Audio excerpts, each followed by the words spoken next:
आओ जी, तो हम लोग डिबेंचर्स का रिवीजन कर रहे हैं। डिबेंचर्स के अंदर हम लोग जर्नल एंट्री देखेंगे कि डिबेंचर्स इशू कैसे होते हैं, इंटरेस्ट की एंट्री देखेंगे, उसके बाद टीडीएस की भी एंट्री देखेंगे। ठीक है, तो ये रहा जर्नल एंट्री का पार्ट।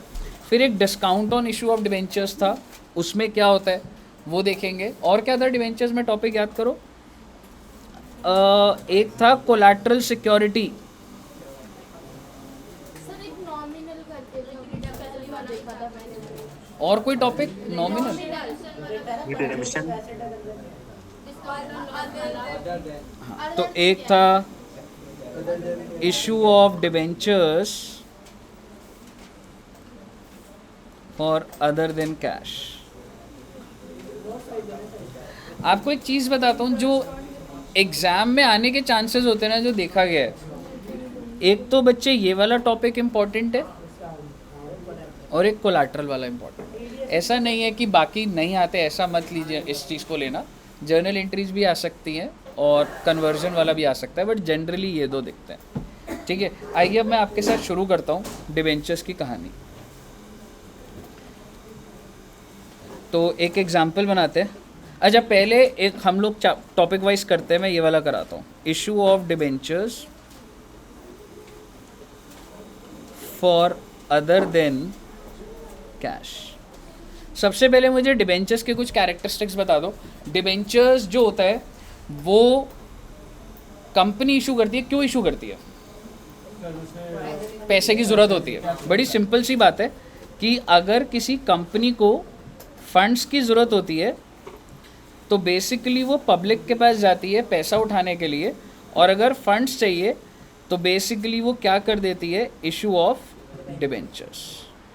क्या मैं कह सकता हूँ डिबेंचर्स मेरी बोरोविंग्स होती हैं? क्या मैं कह सकता हूँ इसके ऊपर मुझे इंटरेस्ट पे करना होता है? और क्या मैं कह सकता हूँ बोरोविंग्स मेरी बैलेंस शीट की लायबिलिटी साइड पे दिखाता हूँ मैं?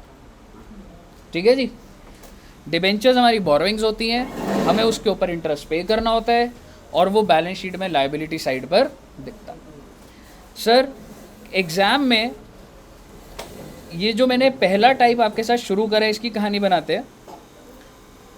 मान लो कंपनी एक इंसान के पास गई, मिस्टर ए, और कंपनी परचेज करना चाहती है, परचेज द फिक्स्ड एसेट।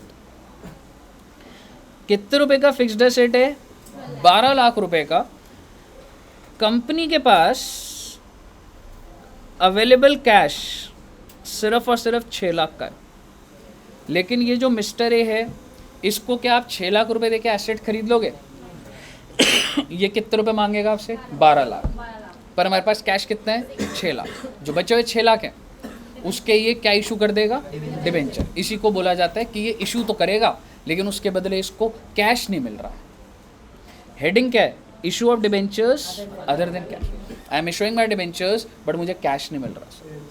ठीक है जी, मैं डिबेंचर्स इशू कर रहा हूँ तो टेक्निकली में एसेट आ रहा है मेरे पास। ठीक है, आप मुझे बता दीजिए अवेलेबल कैश ये है। ठीक है, और मैं डिबेंचर्स के बारे में कुछ चीज़ें बता देता हूँ। ये जो डिबेंचर इशू कर रहा है उसकी जो पार वैल्यू है 10 है।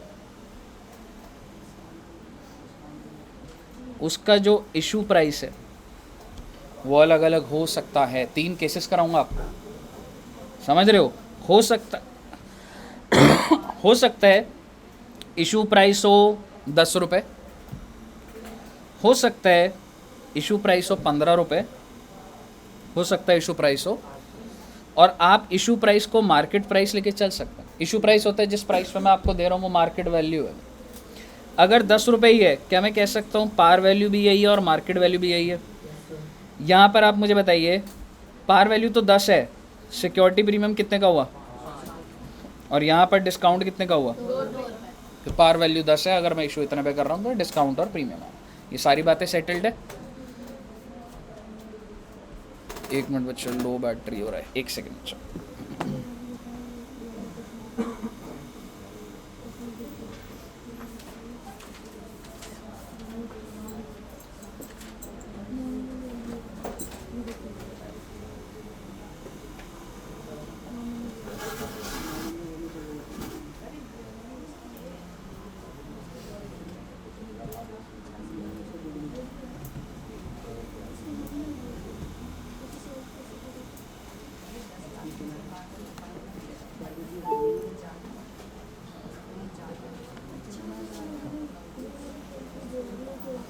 आप मुझे बताइए, अगर कंपनी ने सबसे पहले फिक्स्ड एसेट परचेज करा तो एंट्री बताओ बेटा एनर्जी से। फिक्स्ड एसेट कितने का? और चलो पहले वेंडर डाल देते हैं। क्रेडिटर नहीं जाएगा, आपको पता है क्रेडिटर गुड्स के रिलेशन में होता है, ये वेंडर इसलिए जा रहा है क्योंकि गुड्स नहीं है। वेंडर बोलेगा भाई मेरे को 12 लाख रुपए दे, लेकिन वेंडर को मैं कितने रुपए का कैश दे रहा हूँ बेटा? 6 लाख और 6 लाख। अब वेंडर बोलेगा बाकी 6 लाख मैं कहूँ मैं तेरे को डिबेंचर इशू कर रहा हूँ ना।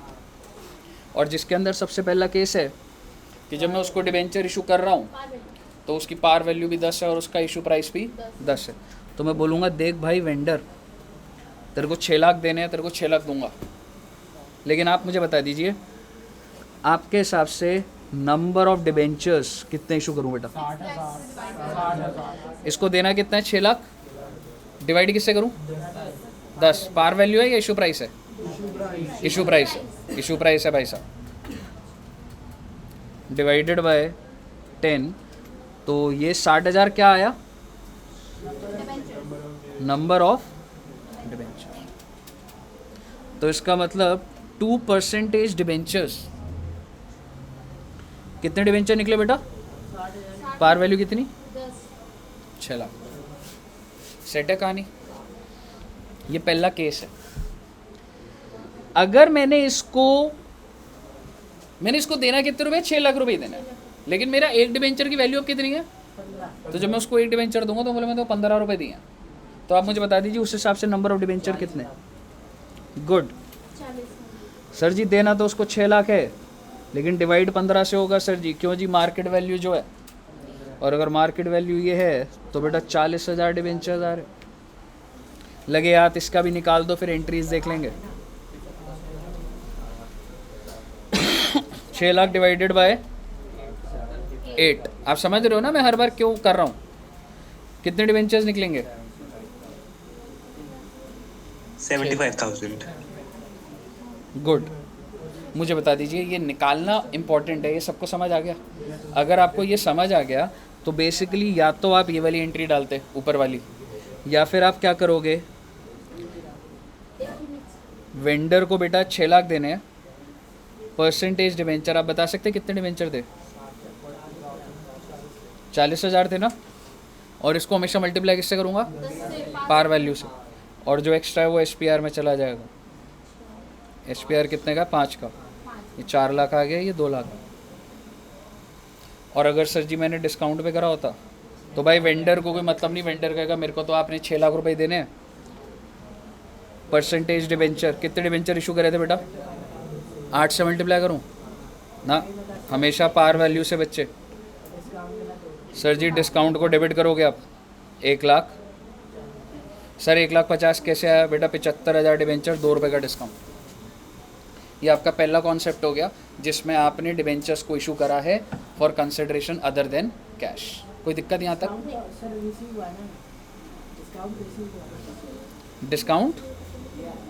डिस्काउंट तूने दिया है ना, डिस्काउंट डेबिट करेगा ना, डिस्काउंट ऑन इशू। क्लियर है बच्चे यहाँ तक? आइए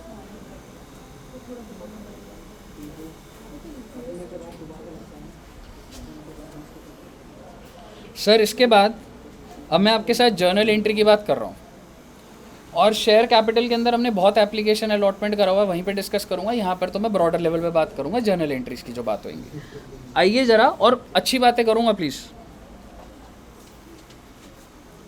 सर सपोज करो मैं 1/4/19 को 1,000 डिबेंचर्स इशू करता हूँ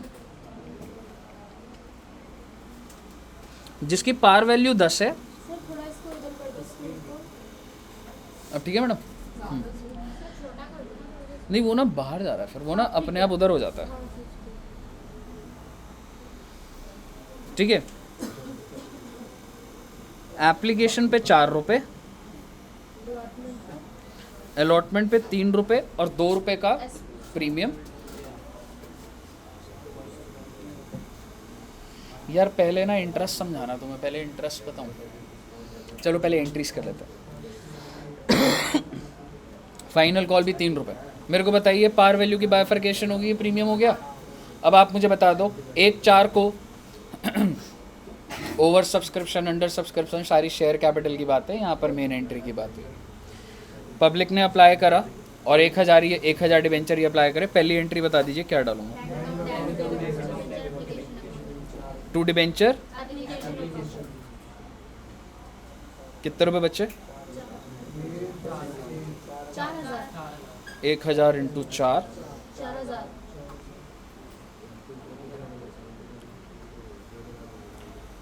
डिबेंचर एप्लीकेशन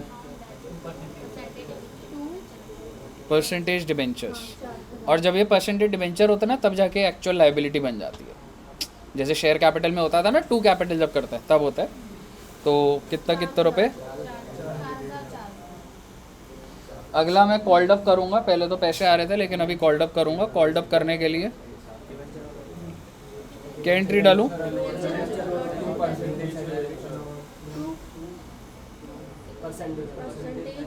गुड।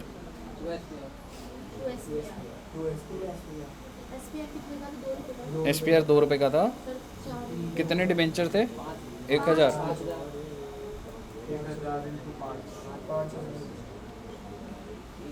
1000 इंटू पक्का से बेटा, एकदम स्मूथ है ना, क्लियर है ना सबको? कोई डिफॉल्ट नहीं है अभी। सारा का सारा पैसा अगर आपके पास आ गया, बैंक अकाउंट डेबिट टू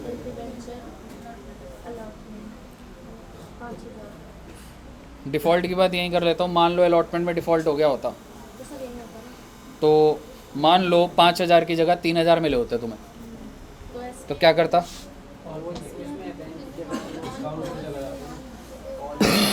मैं कोई ये नहीं बता रहा कितने शेयर पे 5000 मांगे थे, 3000 आए, 2000 नहीं आए। तो आप ये समझ रहे हो, बैंक में 3000 और बेटा डिबेंचर अलॉटमेंट को तो तुम खत्म कर दो। बच्चों वाली बातें चल रही हैं, चिल्ड्रंस डे है ना बेटा, इसलिए बच्चों वाली बातें करेंगे आज। बैंक टू डिबेंचर अलॉटमेंट हो गया सर जी। नेक्स्ट कॉल क्या है? Final call share, sorry debenture final call to percentage debenture. ये पैसा है या मैंने कॉल करा? कॉल करा। 1000 डिबेंचर पे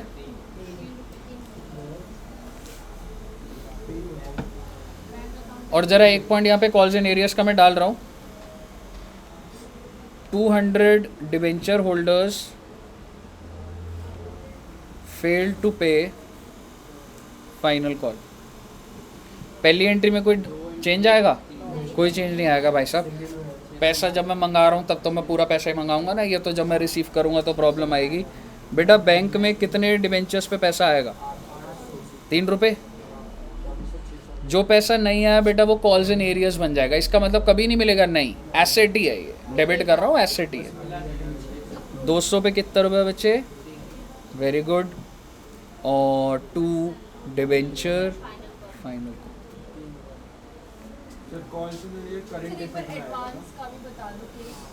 एडवांस का क्या कह रहे दोस्त? कॉल्स इन एरियस मेरा करंट एसेट है सर। एडवांस बताता हूँ।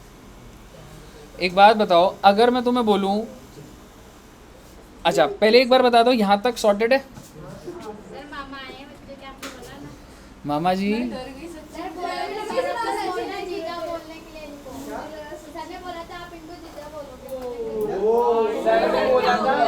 सर आपकी जीजा है।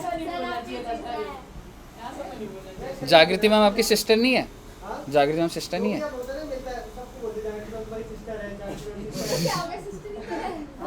बोल नहीं नहीं भाग, मेरे भाई नहीं है ये।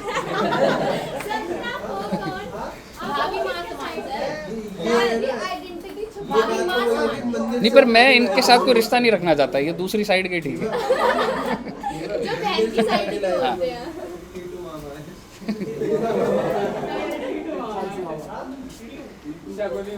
शकुनी मामा है,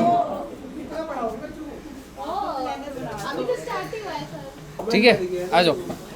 अब एक चीज़ समझना, आपने मुझे एडवांस की बात बोली थी, अगर आपने मुझे एडवांस की बात बोली थी तो मान के चल लो, अगर मैं आपको बोल दूं आप एंट्री बनाना, ठीक है, अलॉटमेंट पे ही सारा पैसा आ गया फाइनल कॉल का भी। थोड़ा सा पेचीदार कर दिया मैंने, एक बार सीक्वेंस से बोलता हूँ, ये एंट्री वही रहेगी, ये एंट्री वही रहेगी, अलॉटमेंट यहाँ पर होगा यहाँ पर कुछ चेंज आएगा। सर यहाँ डिपॉजिट एडवांस और बैंक में अमाउंट बढ़ जाएगा। आप समझ रहे हो? देखो देखो पहले मैं ये बोलता हूँ, देखो पहले ना सिंपल रखते हैं, 5,000 अलॉटमेंट का आना था वो तो आएगा ही, और इसको शेयर अलॉटमेंट से मैं ख़त्म कर दूंगा, ये तो अपनी जगह है। लेकिन भाई उसने सारा का सारा फाइनल कॉल भी दे दिया, 3 रुपये ऑन 1000, यानी कि उसने 3,000 रुपये दे दिया। बेटा इसको एडवांस बना दो ना 3,000 को, पहले ये एंट्री बन गई। अब आप जब इंटरेस्ट की बात इसमें अभी नहीं फंसा पाऊंगा, वो शेयर कैपिटल में बता दूंगा, ठीक है, अभी एंट्री के एंगल से।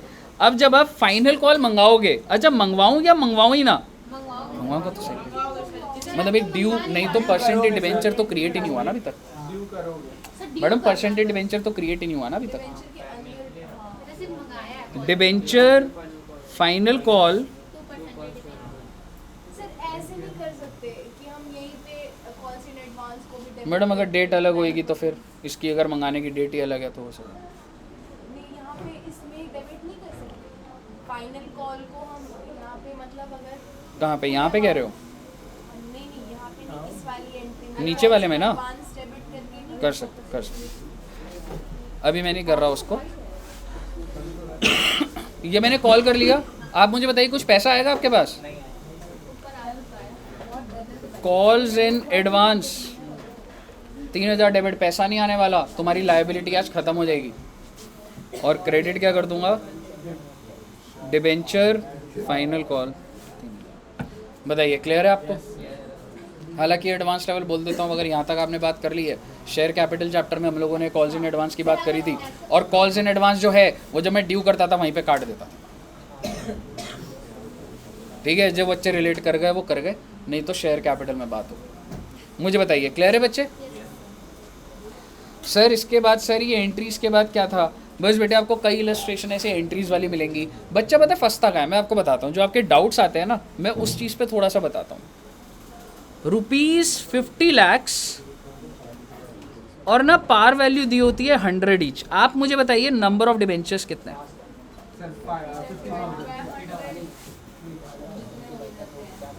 50 लाख डिवाइडेड बाय 100 कर दो। ये चीज़ ना आप ना रिलेट नहीं कर पाते उस टाइम आप कंफ्यूज हो जाते हो, समझ रहे हो? तो बेसिकली क्या मैं बोल सकता हूँ यार 5 लाख, नंबर ऑफ डिबेंचर्स कितने हो गए? 5 लाख हो गए। 50,000 सब बच्चों को 50,000 क्लियर है? और अगर मैं बोलता कि इसकी पार वैल्यू 50 ईच है at the rate of 60 each, ये इशू प्राइस है, नंबर ऑफ डिबेंचर्स बताइए। हाँ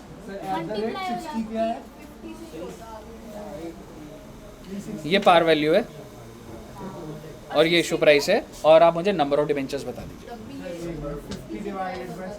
भाई पार से ही करूँगा ना भाई, इसी को क्या बोला जाता है रे? कई बार तुम देखते हो नॉमिनल वैल्यू लिख दिया होंगे, लिख देंगे ये, ठीक है। तो बेसिकली डिवाइड बाय 50 करोगे तो नंबर ऑफ डिबेंचर कितने आ जाएंगे? ठीक है, यहाँ पे आप फंसते हो। क्लियर है? चलिए गुड सर। अब आप किस चीज़ की बात करोगे? अब मैं आपके साथ बात करूँगा इंटरेस्ट की। इंटरेस्ट की एंट्री क्या होती है, और आखिरी में इंटरेस्ट अक्रूड भी हो जाता है कभी कभी, उसकी बात करूँगा। इंटरेस्ट जनरली साल में 1 बार मिलता है, 2 बार मिलता है? जनरली 2 बार मिलेगा। तो ये वाला एग्जाम्पल अभी हम इंटरेस्ट के ऊपर कर रहे हैं, और इंटरेस्ट के साथ साथ मैं TDS की बात भी यहीं करूँगा।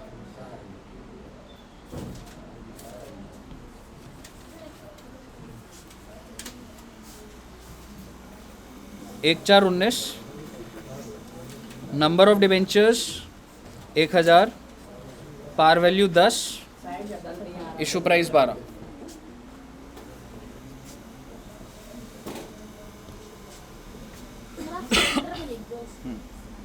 आगे से भी वो उधर कर दूंगा, ठीक है।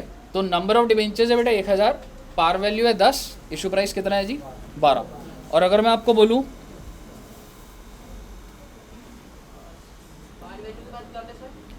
इशू प्राइस 12 रुपये का तूने इशू करा है, प्रीमियम कितने रुपए का बताओगे?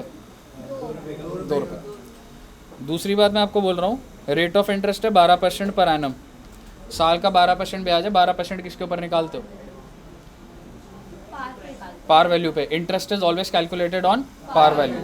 गुड। लेकिन अब मैं आपको इंटरेस्ट की 2 डेट दे रहा हूँ। पहले आसान वाला केस करा रहा हूँ मैं, एक तो 30/9 और एक 31 मार्च। मेरा आपसे सवाल है, पहले इशू की एंट्री डाल दो। 1/4/19 को मैंने इशू कर दी, इशू की एंट्री बता दीजिए फटाफट।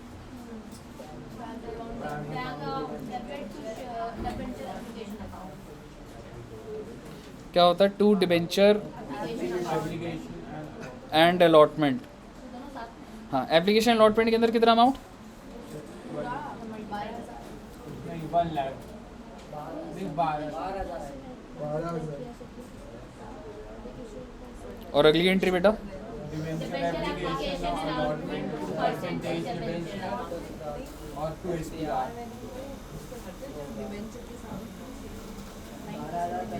10,000। यहाँ तक कोई तकलीफ? अब आप मुझे बता दीजिए, 30/9 को आप इंटरेस्ट पे करेंगे।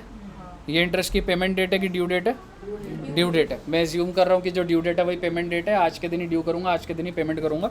30/9 को बताइए इंटरेस्ट को ड्यू करने की एंट्री क्या होगी? पहले इंटरेस्ट का अमाउंट बता दीजिए मुझे। 1000 डिबेंचर पे 10 रुपये par value. Interest is always calculated on par value. उसके ऊपर 12% का ब्याज। कितने महीना? 6 महीना। और यही कहानी कह सकता हूँ 31/3 को भी यही चल जाएगी। 1000 इंटू 10 इंटू 12% इंटू 6/12 कितना अमाउंट आ जाएगा बता दो एक बार? 600 रुपये। 600 रुपये का खर्चा है, यानी कि कंपनी ने डिबेंचर होल्डर को कितने रुपए देना? 600 रुपये। पर सारे देगी या TDS काट के देगी?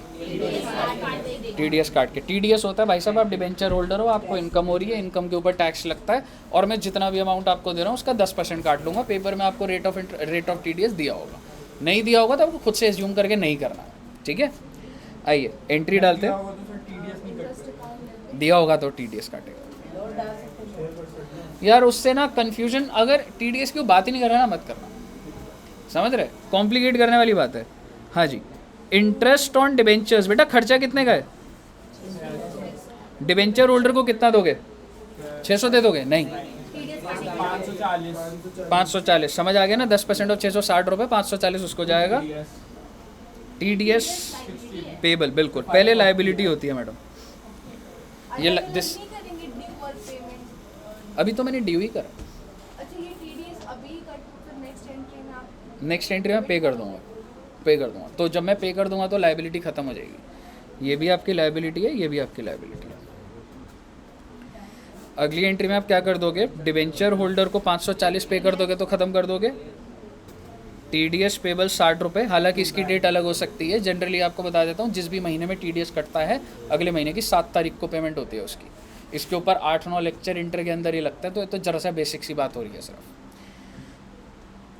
टू बैंक, कंपनी की जेब से 600 रुपये जाने थे। अगर TDS ना होते तो भी कंपनी का खर्चा 600 था, ठीक है? और अगर TDS है तो भी कंपनी का 600 रुपये का ही खर्चा। मुझे बताइए कोई दिक्कत यहाँ तक? अगर आपको क्लियर है तो आप मुझे बता दीजिए इस दिन की एंट्री होगी। अगर मैं सेम लिख दूँ तो कोई आपत्ति तो नहीं है? और अगर मैं यहाँ पर भी सेम लिख दूँ तो कोई आपत्ति तो नहीं है? बिल्कुल सही है सर। दिक्कत की बात पता है कहाँ आएगी? एडवांस। यहाँ तक क्लियर है एकदम? अगर आपको ये बात क्लियर है तो आइए एक और केस बनाते हैं सेम। हाँ जी मैडम।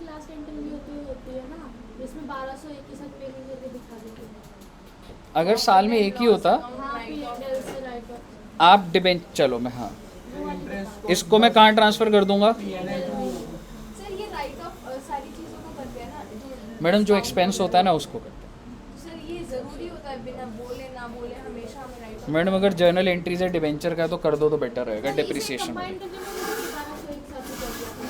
इंटरेस्ट की 2 डेट्स हैं तो 2 डेट्स पर। क्लियर है बच्चे? चलिए गुड, सही जा रहा है एकदम, बस समझ आ रहा है ना? Very very very good. Sir दोबारा से एक एग्जांपल बनाते हैं। 1/4/19 31 मार्च 20। नंबर ऑफ डिबेंचर्स थे जी 1000। पार वैल्यू है जी 10 रुपये। इशू प्राइस है जी 12 रुपये। लेकिन अब की बार, अच्छा ठीक है, रेट ऑफ इंटरेस्ट है 12%, बट अब की बार जो इंटरेस्ट है ना बेटा, वो एक तो 30 जून का है और एक 31 दिसंबर का है। हो सकता है, नहीं हो सकता? बिल्कुल हो सकता है सर। इशू की एंट्री डल जाएगी तुमसे, bank to debenture application allotment और अलॉटमेंट टू परसेंटेज डिबेंचर, ठीक है। इस दिन का ब्याज कितना आएगा? 6 महीना 3 महीने का बन रहा है जी। कितने रुपए? 12%। कितने रुपए? सारी मेहनत मुझसे ही कराओगे परसेंट? 300 600 आया पहले, 600 आया था ना 6 महीने का, तो 3 महीने का 300 आ जाएगा ना। फिर जब यहाँ पे ख़त्म होगा तो कितना होगा? यहाँ से लेके यहाँ तक का बुक करोगे, 600 पीएनएल में कितना जाएगा? 900। पर मुद्दे की बात ये है, ये वाला ड्यू तो हुआ नहीं। तुम समझ रहे हो मैं क्या बोल रहा हूँ? देखो स्लो चलता है थोड़ा। 300 रुपये सबको समझ आया? ये आइए एंट्री डालते हैं।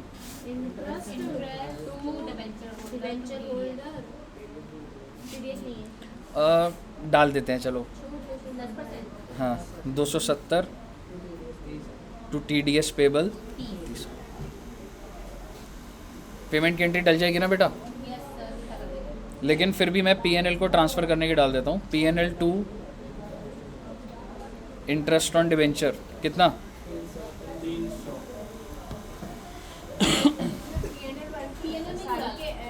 लास्ट में एंड में डल रही है ना। वो भी डाल सकते हो, अभी भी फंडा ये है कि डालना है बस वो। तो सर तीनों को कंबाइन करके नहीं डाल सकते लास्ट? डाल सकते, अलग भी डाल सकता है, कंबाइंड। इस डेट को क्या डालोगे बेटा?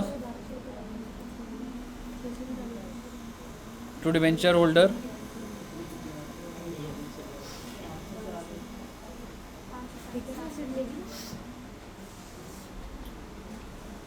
PNL to interest on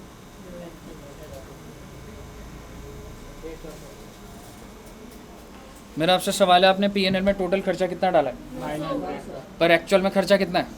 12 1200। लेकिन सर वो जो 300 वो ड्यू नहीं हुआ बेटे, वो ड्यू होगा बाद में। बाद में इसलिए होगा क्योंकि 30 जून को होता है। कंपनी अब बार बार थोड़ा ना साल के एंड में भी आपको ड्यू करके पेमेंट करेगी। कंपनी ने बोला 30 जून और 31 दिसंबर को पैसे मिलेंगे आपको। ड्यू डेट भी वही है, पेमेंट डेट भी वही है। तो आप मुझे बताइए, क्या यहाँ से लेके यहाँ तक जो कि 3 महीने का है, क्या ये एक्सपेंस, इसको मैं बोलूँगा ड्यू तो नहीं हुआ। What do you mean by due? Due means due आ गया भाई, ड्यू डेट, समझ रहे हो? हाँ, मैं इसको बोलूँगा आउटस्टैंडिंग। अक्रूड। अक्रूड मतलब अगर बहुत ही साइंटिफिक में जाऊँ ना, अक्रूड बट नॉट ड्यू। हाँ accrued वो जितना हमने काम करते हैं वो हाँ दिन हाँ का भी accrued। बिल्कुल, समझ रहे हो? तो बेसिकली आप ये समझो सर, ड्यू तो बाद में होना उसने। लेकिन बेटे एक बात बताओ, अगर तुमने इस डेट को डिबेंचर इशू करे थे, क्या इंटरेस्ट पूरे 12 महीने का नहीं PNL में जाना चाहिए? तो मैं वही कर रहा हूँ बच्चे। 31 मार्च को मैं क्या करूँगा, इंटरेस्ट कुछ भी लिखो, मुद्दे की बात ये है खर्चा होना, खर्चा है ये, डेबिट जो भी कर रहा हूँ मैं, ठीक है। आप लिख सकते हो इसको, इंटरेस्ट ऑन डिबेंचर ही डाल देते हैं। कितने रुपए? 300 रुपये। Interest accrued but not due 300 रुपये। सर जी है क्या? बेटा मुद्दे की बात समझने की है, दिस इज लायबिलिटी, और मुद्दे की बात समझने की है, दिस इज एन।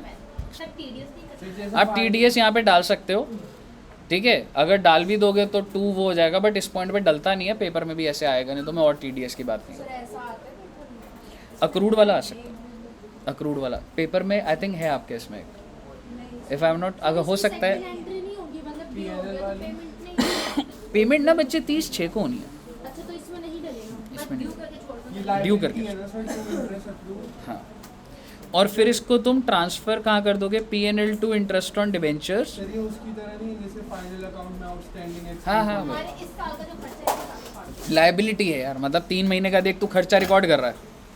सिंपल सी बात है, लाइफ में जब भी तुम खर्चा रिकॉर्ड करते हो ना, साथ में आपकी लायबिलिटी रिकॉर्ड। सर इसका मतलब एंड में करेंगे PNL टू इंटरेस्ट तो 1200 को सीधा सीधा डाल देंगे। हाँ, सीधा सीधा भी डाल सकते हो और ऐसे फेजेस में भी डाल सकते हो। डाल सकते हो 1200। और ये ईयर के एंड की बैलेंस शीट में आएगा। अभी लेजर खोला ना इसका, तो इसका क्रेडिट बैलेंस चल रहा है। हाँ जी क्लियर है, पीछे प्रियांशु क्लियर है, विभा जी क्लियर है, शांतनु क्लियर है, डन है, एकदम क्लियर है ना बात। तो इंटरेस्ट की बात भी हो चुकी है आपकी।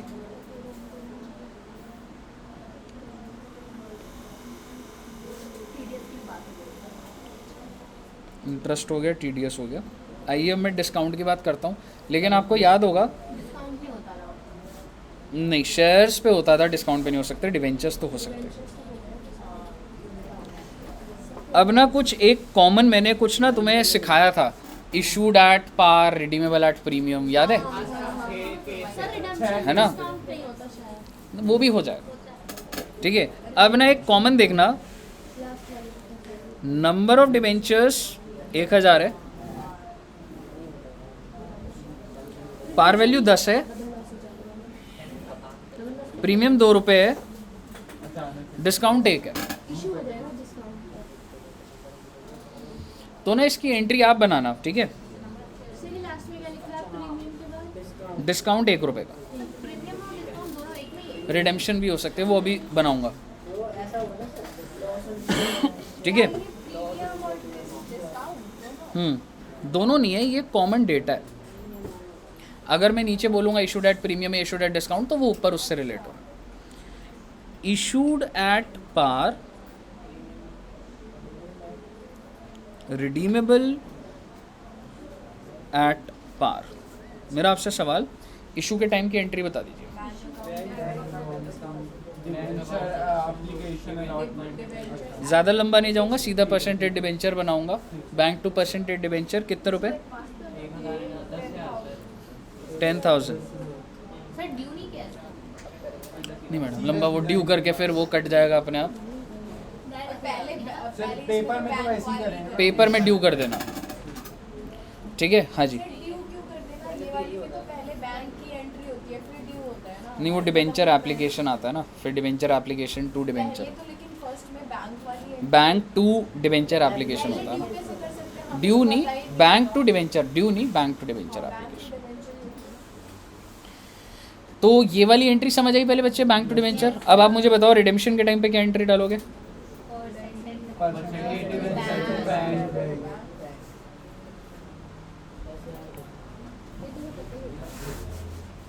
अगर मैं तुम्हें बोलूँ issued at par, redeemable at premium, यानी कि जब मैं तुमसे पैसे ले रहा हूँ, मैं तुमसे अगर एक डिबेंचर की बात करूँ, मैं 10 रुपये ले रहा हूँ और मैं तुमको वापस कितने करूँगा? 12 रुपये। मेरी लायबिलिटी कितने की? 12 रुपये की, ठीक है। अब आप स्टेप बाय स्टेप सुन लेना एक बार। तुम सिर्फ फोकस करो इशू पे, सिर्फ पहले फोकस करो इशू पे। कितना कितना अमाउंट? क्या मैं कह सकता हूँ लायबिलिटी है तुम्हारी? परसेंटेज डिबेंचर लायबिलिटी होती है ना, पर इन रियलिटी तुम्हारी लायबिलिटी 10,000 है कि 12,000 है? तो क्रिएट करोगे। अब आपकी ज़िंदगी में जो लायबिलिटी होती है उसी टाइम रिकॉर्ड करते हो। Premium payable on redemption, PPORS, premium payable on redemption, कितने रुपए का?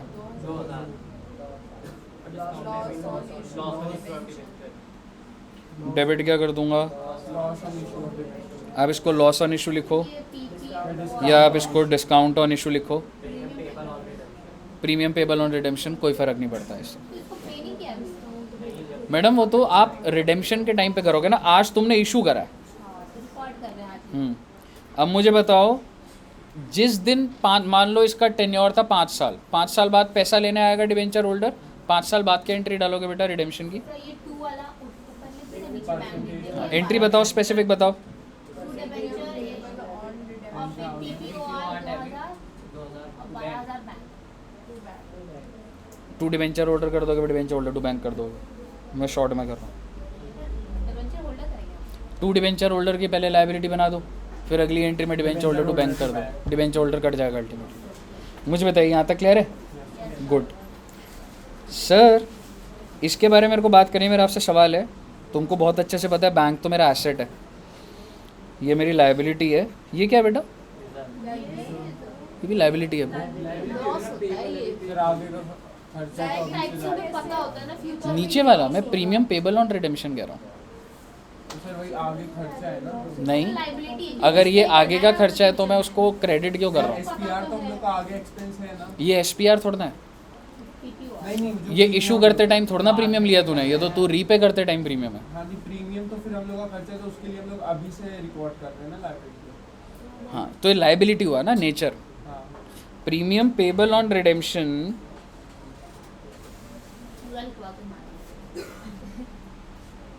क्या है? ये लाइबिलिटी है, एक्सपेंस है, क्या है? लाइबिलिटी है सर। लाइबिलिटी है। लॉस क्या है ये? लॉस ऊपर जो लिखा हुआ है और लॉस जो ऊपर लिखा है, नेचर बताओ उसका। डेफर्ड रेवेन्यू एक्सपेंडिचर है, उसको धीरे धीरे करके राइट ऑफ करा जाता है। वही आपका अगला टॉपिक होता है, वो जो राइट ऑफ कैसे करते हैं, याद आ रहा है? हाँ हाँ हाँ, आपको समझ आया सबका नेचर क्या है? अगर आपको समझ आया तो अगली एंट्री आप ही बनाएंगे। इशूड एट प्रीमियम, कितने रुपए का प्रीमियम है? 2 रुपये का। रिडेम्पशन एट पार, फटाफट बनाओ। मतलब जब मैं इशू कर रहा हूँ तो मैं प्रीमियम पे कर रहा हूँ, मैं तुमसे 12 रुपये लूँगा, लेकिन जब 5 साल ख़त्म हो जाएंगे और उसके साथ percentage depended to bank. Bank में। और हमेशा ना देखो, बड़ा सिंपल सा फंड है, तुम छोड़ो ना रिडेम्पशन की बात, सिर्फ इशू की एंट्री डालो। बैंक में कितना? Percentage debenture.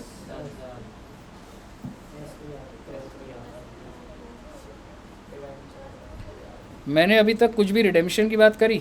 No sir. मैंने प्रॉपर इशू की एंट्री डाली है पहले, कि मेरा इशू खराब ना हो। अभी इशू क्लियर है एकदम। अब मैं देख रहा हूँ मैंने रिडीम किस पे करना है। पार पे।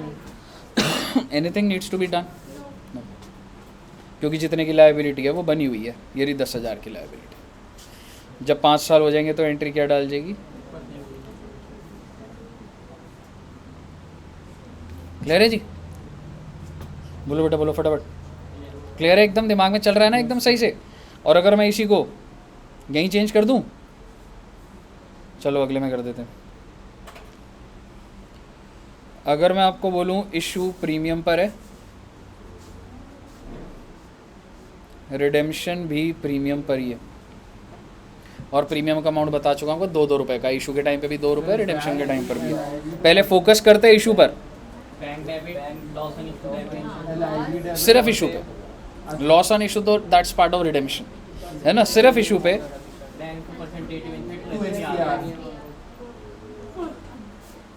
ठीक है साहब? आप मुझे बताइए, मैंने रिडेम्पशन करना है प्रीमियम पे, कितने रुपए के? 2 रुपये का। तो 2 रुपये की लायबिलिटी नहीं होनी चाहिए। अब आप बोलोगे सर ये लायबिलिटी तो है, क्या बातें कर रहे हो? ये एसपीआर है इशू करते टाइम, ये लायबिलिटी नहीं है, ये रिजर्व्स एंड सरप्लस है ये। तो आप जो लायबिलिटी बनाओगे that is premium payable on loss on issue बोल लो या डिस्काउंट बोल लो, एक ही बात है। और जब आपका 5 साल ख़त्म हो जाएगा तो आप क्या एंट्री डालोगे रे? परसेंटेज डिवेंचर 10,000,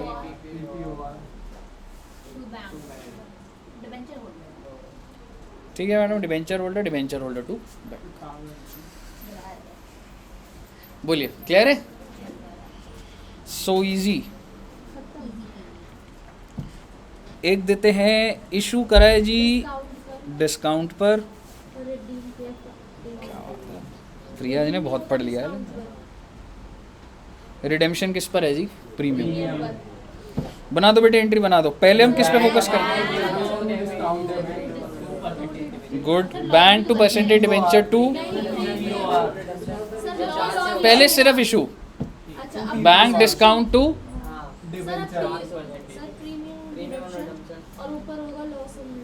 देखो, मतलब मैं समझ गया, लेकिन मैं ये बोलना चाह रहा हूँ हमेशा फोकस पहले क्या करो? आप मुझे बता दो बैंक में कितना? 1 रुपये का डिस्काउंट था। डिस्काउंट कितने का? ये हमेशा पार वैल्यू पे जाता है बाजार। लेकिन अब मुझे बताइए, रिडेम्पशन अगर प्रीमियम पर है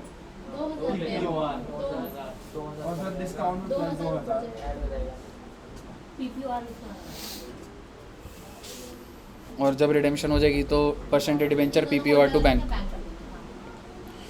all clear? Very very very very good.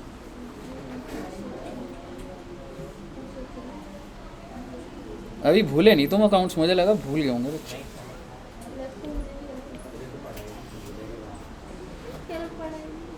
पढ़ा ही नहीं, लॉ ही पढ़ा तुमने लग रहा है दुष्यंत सर पूरे अभी टाइम. तो पूरा एक महीना मिलेगा, लॉ ही पढ़ना सर पड़ेगा. आफ्टरनून वाले ने नहीं पढ़ा होगा ज़्यादा चैप्टर.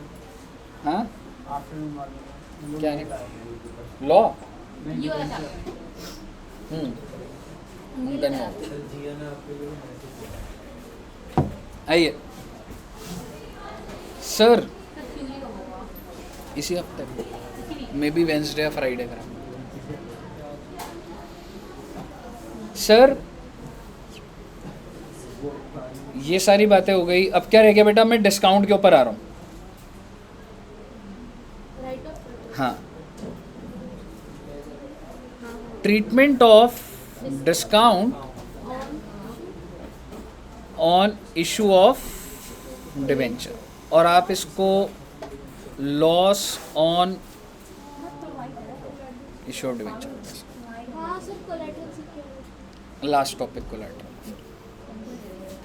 ठीक है जी. आइए सर, इसके दो तरीके होते थे बेटा. देखना बेटा, ये आने के चांस सबसे ज़्यादा होते हैं बच्चों. या तो आपने अगर 1,00,000 रुपए, सपोज करो तुमने 10,000 डिबेंचर 10 रुपए के इशू करे, और तुम रिडेम्पशन सीधी कब कर रहे हो बेटा? 5 साल बाद. 1 2 3 4 5. जब 5वां साल ख़त्म हुआ तब तुम कितने रुपए की पेमेंट कर रहे हो बेटा? 1,00,000. क्या मैंने यहाँ पे कुछ रिडीम करा? No sir. मैंने 5 साल तक रिडीम नहीं करा. एक केस होता है ये, मैंने आज इशू करे और मैंने 5 साल तक कुछ रिडीम नहीं करा, आप सीधा 5 साल बाद आइए. और दूसरा केस क्या होता था बेटा? एनुअली रिडीम होता था. मान लो अगर 1,00,000 रुपए पार वैल्यू के डिबेंचर है ना, 2 3 4 20,000 रिडीम कर दूंगा, फिर अगले साल 20,000 कर दूंगा, साल के एंड में 20,000 20,000. दोनों में केस में फ़र्क समझ आ रहा है आपको? Yes sir. कौन से केस के आने के ज़्यादा चांसेस होते हैं? कोई सा भी बता. दोनों ही मैं बता रहा हूँ आपको. आप मेरे को बताइए, जैसे एक सिंपल सा केस लेते हैं.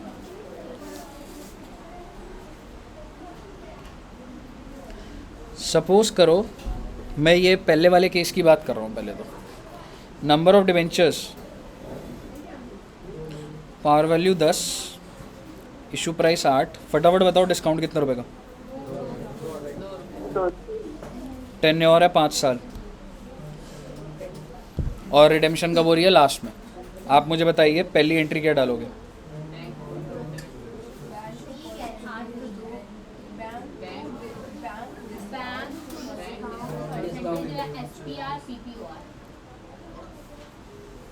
पीपीओआर नहीं है मैडम, रिडेम्पशन भी मैं, रिडेम्पशन वैल्यू भी 10 है. I am redeeming the at par. ये एंट्री क्लियर है पहले आपको? अब आप मुझे बताइए, क्या इस 2,000 को मैं सीधा पीएनएल में ट्रांसफ़र कर दूं? ऐसे थोड़ा ना होता है सर.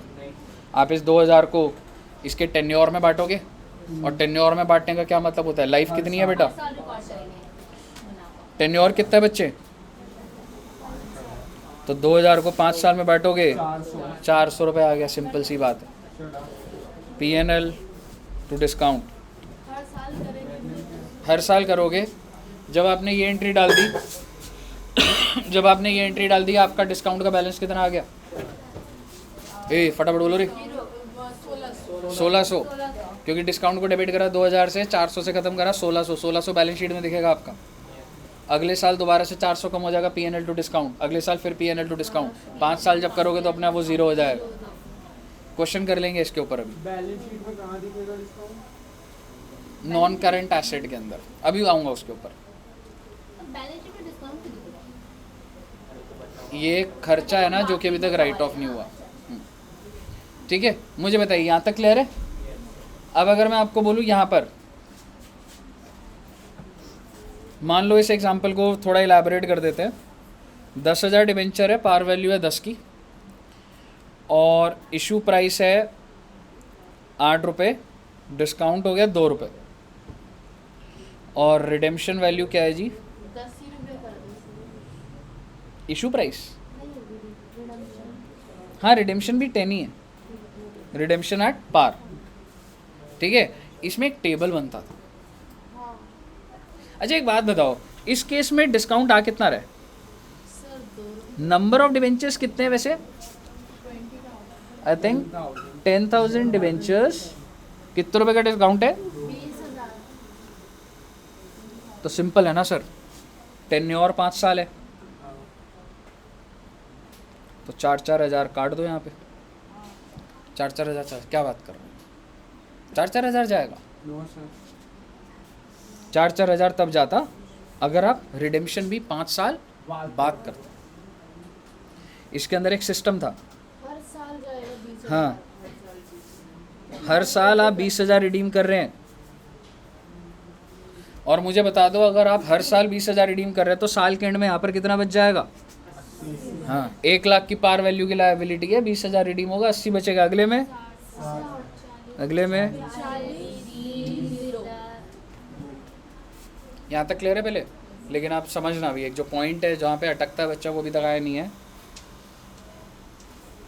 ईयर एंड 1, 2, 5 साल है ना, 5 साल के एंड का बैलेंस लिखना है मैंने। आउटस्टैंडिंग बैलेंस, इंपॉर्टेंट बात लिख रहा हूँ, बिफोर रिडेम्पशन, बिफोर रिडेम्पशन, यानी कि जब पहला साल एंड हो गया तो आपके हिसाब से वैल्यू कितनी है? 80। अभी तो 15-20 मिनट है मेरे को। दुष्यंत सर का है, 15-20 मिनट है। हाँ जी, साल के एंड में कितना आपको दिख रहा है वैल्यू रह जाएगी? 80,000। पर जरा ध्यान से देखिए मैं क्या लिख रहा हूँ, बिफोर रिडेम्पशन, क्योंकि भाई वो तो लास्ट डे हो रहा है ना, पूरे साल तो 1 लाख नहीं रहा आउटस्टैंडिंग, इसीलिए बेटे 80,000 मत लिखना, 1 लाख लिख देना है इसको। अगर तुम्हारा लास्ट में नील आ गया ना, मतलब गलत जा रहे हो तो। हाँ तेरा आउटस्टैंडिंग बैलेंस तेरे को 80 लग रहा है, लेकिन ये मैंने क्या बॉक्स में करा हुआ है, रिडेम्पशन से पहले। रिडेम्पशन से पहले कितना बैलेंस है तेरा? 1 लाख। यहां पे रिडेम्पशन से पहले कितना होगा? क्योंकि तुम लॉजिक समझो, क्या पूरे साल तुम्हारा 1 लाख का बैलेंस नहीं रहा? Just because last day redeem हो गया तुमने 80 कर दिया उसको, क्या पूरे साल तुम्हारा 80,000 नहीं रहा? तो 80 करना रे, इसको 20 ऐड कर दे बस, इसमें लास्ट वाला 20 हो जाएगा।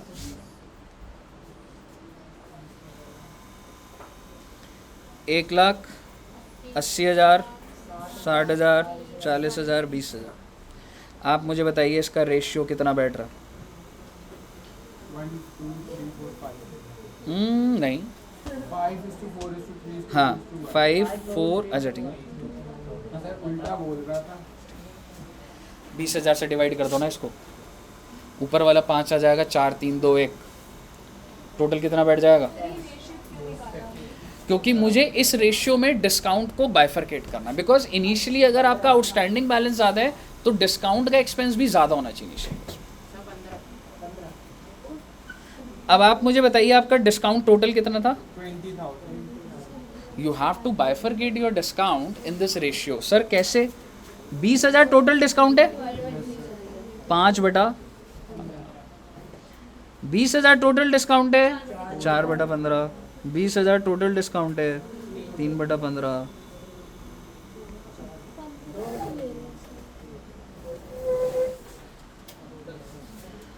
तो ये जो भी अमाउंट आएगा, आप समझ रहे हो, इस सब का टोटल क्या आएगा? 20,000 ही आएगा। क्योंकि आप देखोगे 1, 2, 3, 4, 5, इसका टोटल भी तो 15/15 ही बैठ रहा है ना sir. But you have bifurcated this in the ratio 5:4:3:2:1। और ये बहुत इंपॉर्टेंट क्वेश्चन है, 5 नंबर का आने के पूरे चांस है इसके। मुझे बताइए, क्लियर है बच्चे? ये क्लियर है ना एकदम? सर इस क्वेश्चन को कैसे करेंगे पेपर में? सिंपल कर देंगे? नहीं, आप इसका भी आउटस्टैंडिंग कर सकते थे। एक बात बताओ, ये वाले केस में मैंने तुम्हें वो सिखा दिया तुम सेम टेबल बना कर आओगे, आपके मॉड्यूल में भी बना हुआ है, ईयर एंड 1 2 3 4 5। सर जैसे हम 12th में करते थे वैसे नहीं करना है। नहीं मैडम, जैसा मॉड्यूल है वैसे ही करना। आउटस्टैंडिंग बैलेंस कितना चल रहा था आपका? ये पहले केस पर आ गया हूँ मैं 5वें साल के एंड में रीडिंग कर रहा था, तो तेरा आउटस्टैंडिंग कितना चल रहा है? 1 lakh before redemption. Sir last day तो कर दिया रिडीम, हाँ तो बेटे बिफोर रिडेम्पशन लिखा ना मैंने। रेशियो क्या बन गया? 1:1:1:1:1:1।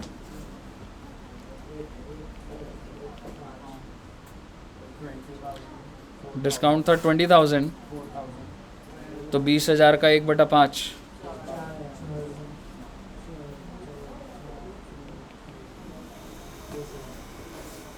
बोलिए साहब, क्लियर है? गुड। अच्छा बेटा, बस अब एक लास्ट कॉन्सेप्ट रह गया हमारा। कौन सा कॉन्सेप्ट है वो?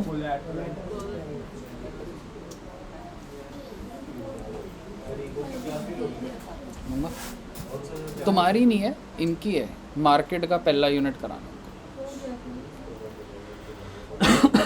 दिन के 4 कोई बात नहीं, 4 को पढ़ाओ आप। चलिए अब आप समझना,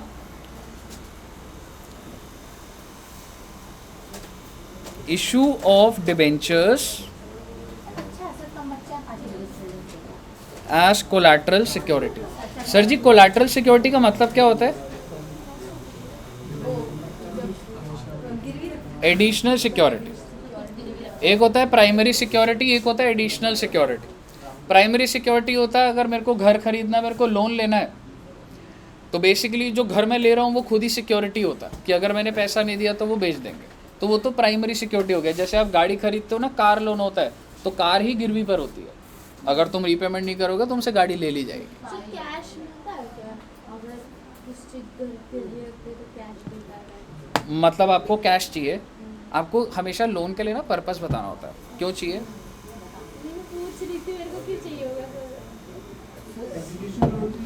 हाँ education loan sir. That's purpose, no purpose defined हो गया ना। सर तो वो लोग ना कैश नहीं देते कभी भी। अगर कैश नहीं होता, बैंक ट्रांजैक्शंस होती है। फीस का ऐसा होता है, जैसे हमने एजुकेशन लोन लिया है, जैसे सीए के लिए लिया, तो हमारी जो डिग्री होगी वो बैंक वाले अपने पास रखते हैं। जैसे जब तक डिग्री ले लेंगे तुमसे अगर तुम्हारी सही बताओ, ऐसा होता है? नहीं, डिग्री नहीं है। ऐसा मैंने सुना है। डिग्री ले लेंगे। क्या करेंगे सर वो डिग्री को? सर बाद में जब हम लोग नहीं सर, जब हम वो अपने जाते पैसे हैं पूरे वापस कर देते हैं तब वो हमें देते हैं। ऐसा नहीं, कुछ सिक्योरिटी में भी वो ले लें, डिग्री नहीं ले। सर डिग्री को क्या करेंगे? एग्जैक्टली, उसकी वैल्यू ही नहीं बन है। जाऊंगा मैं। तुम्हारे लिए बहुत वैल्यू है किसी और को थोड़ी ना दे सकते हैं वो डिग्री। कि भाई तू लोन दे रहा है, ये ले तू बन गया सीए जा। मैंने बिजनेस एनवायरनमेंट में देखा था, प्रोफेशन कभी भी नहीं ले सकते। मेनली कैश नहीं देते, कार्ड देते हैं। कार्ड? हाँ, मुझे वो गिरवी रख लेंगे। कार्ड किस चीज़ का? Greeting card? एजुकेशन नहीं, एजुकेशन एजुकेशन लोन में पता नहीं, मैंने को आइडिया नहीं। बैंक में पैसा जाएगा, तुम्हें जो भी लोन वोन लेना बैंक में पैसा जाता है। सीधा बैंक में उसके क्या हमारे हैं? जिनको देना है। पहले तुम्हारे बैंक में, अच्छा फिर तुम जिसको देना है मुझे देना, मुझे दे देना मेरे बैंक में। सर मैं क्या कह रही थी, आज ना बच्चे बहुत कम आए चिल्ड्रंस डे के लिए।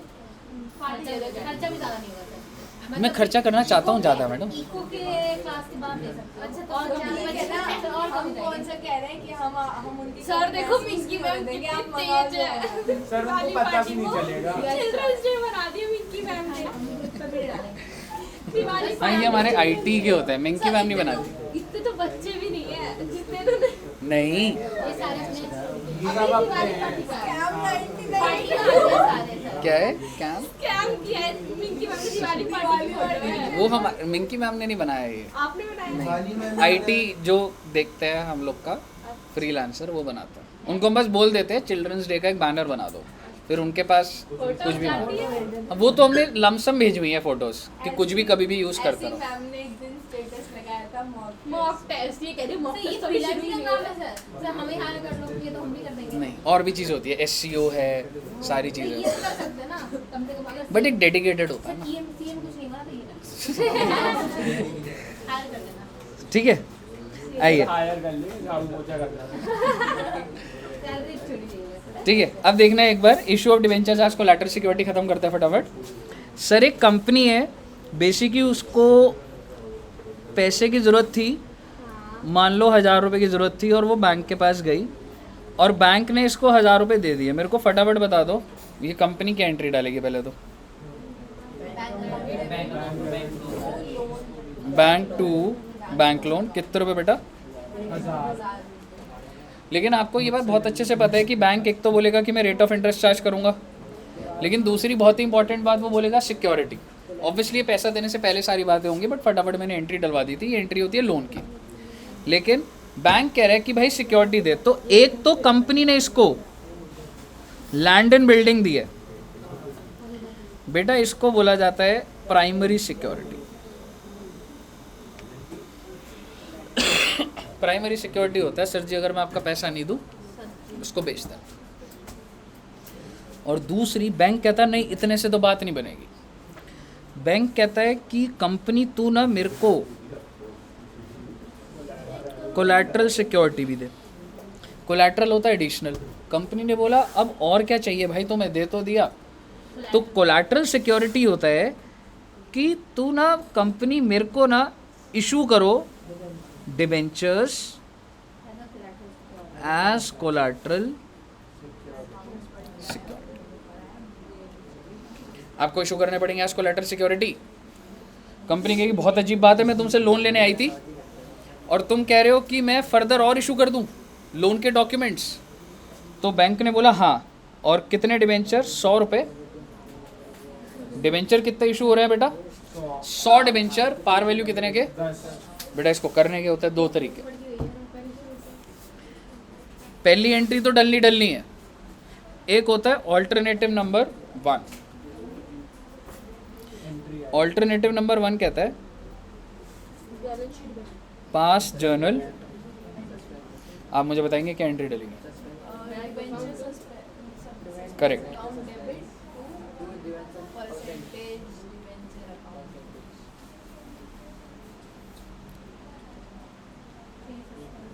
और आपकी बैलेंस शीट में देखने लग जाएगा। सस्पेंस आप एसेट साइड पे दिखाओगे, नॉन करंट सर फालतू की लायबिलिटी तो वैसी है सर। फालतू की लायबिलिटी है, फालतू का एसेट है, लेकिन पेपर में 5 नंबर का आ सकता है। वो फालतू बिल्कुल भी नहीं है। फिर वो बोलेगा फालतू। फालतू बच्चा फेल कर दो।